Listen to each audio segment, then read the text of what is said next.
How to set up the kit? First, we power on the motion sensor, and we can select the sensitivity by the switches. H is high sensitivity, L is low sensitivity.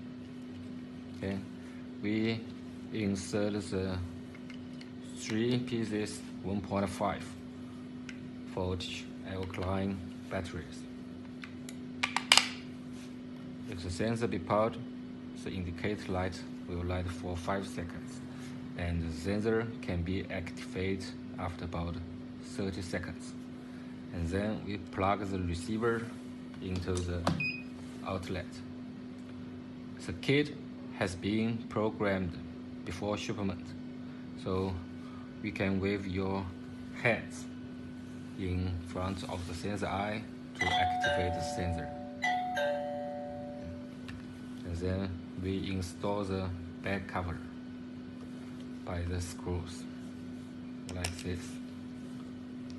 Okay, thank you.